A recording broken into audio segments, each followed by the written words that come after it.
খবরটা একই সাথে বাংলাদেশের ফুটবল ভক্তদের জন্য ভীষণ আনন্দের, আবার একই সাথে এই খবরটা বাংলাদেশের ভক্তদের জন্য খানিকটা হতাশার।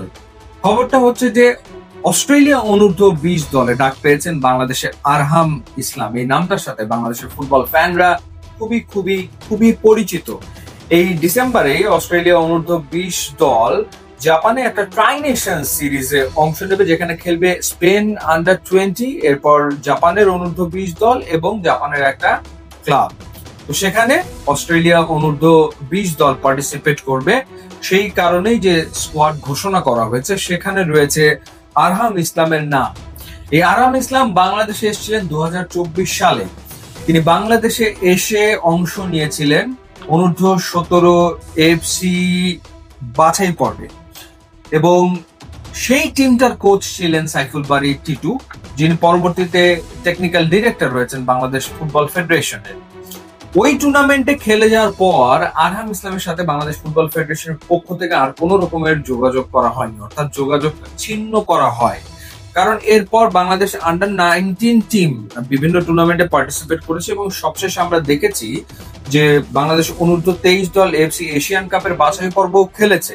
কিন্তু এই টুর্নামেন্ট গুলোতে আরহাম ইসলামকে আর জাগাই হয়নি। তার মানে হচ্ছে যে ওই অনূর্ধ্ব-17 দলে তার যে পারফরমেন্স, সেই পারফরমেন্সকে তারা মূল্যায়ন করেছে এবং তাদের মূল্যায়নের কারণেই পরবর্তীতে তার সাথে আর যোগাযোগ করা হয়নি। অথচ দেখা গেল সেই আরহাম ইসলাম এখন খেলছেন বা খেলবেন অস্ট্রেলিয়ার অনূর্ধ্ব-20 দলে। এরপরে তিনি হয়তো অস্ট্রেলিয়ার অনূর্ধ্ব-23 দলে খেলবেন, এবং কে জানে তিনি হয়তো অস্ট্রেলিয়ার ন্যাশনাল টিমে খেলবেন, তিনি হয়তো বিশ্বকাপেও খেলবেন। অথচ এই আরহাম ইসলাম কিন্তু নিজেই বেছে নিয়েছিলেন বাংলাদেশকে, অর্থাৎ তিনি বাংলাদেশকে রিপ্রেজেন্ট করতে চেয়েছিলেন, তিনি বাংলাদেশেই তার ফুটবল ক্যারিয়ার গড়তে চেয়েছিলেন, ন্যাশনাল টিমের ক্যারিয়ার গড়তে চেয়েছিলেন।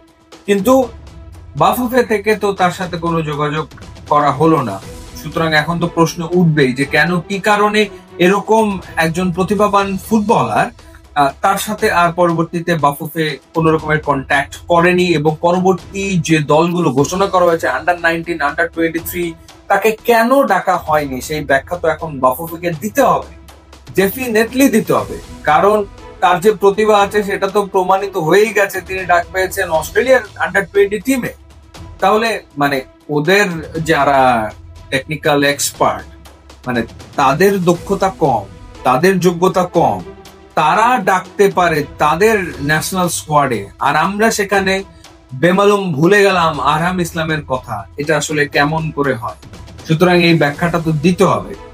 এখন আমি জানি না যদি একবার অস্ট্রেলিয়ার হয়ে খেলা শুরু করে দেন আরহাম ইসলাম, সেই ক্ষেত্রে তাকে আর বাংলাদেশে পাওয়া যাবে কিনা বা বাংলাদেশের জার্সিতে তিনি আর খেলতে পারবেন কিনা। যদি সুযোগ থাকে অবশ্যই তার সাথে বাফুফের যোগাযোগ করা উচিত, এবং সে যাতে খেলতে পারে বাংলাদেশের জার্সিতে আন্ডার-23-তে কিংবা ন্যাশনাল টিমে, সেই ব্যবস্থা বাংলাদেশ ফুটবল ফেডারেশনের কিন্তু করা উচিত বলে আমার কাছে মনে হয়। ইউটিউব, ইনস্টাগ্রাম লিঙ্ক আছে, আপনারা যোগ দিলে খুবই খুশি হবো। And thanks for watching.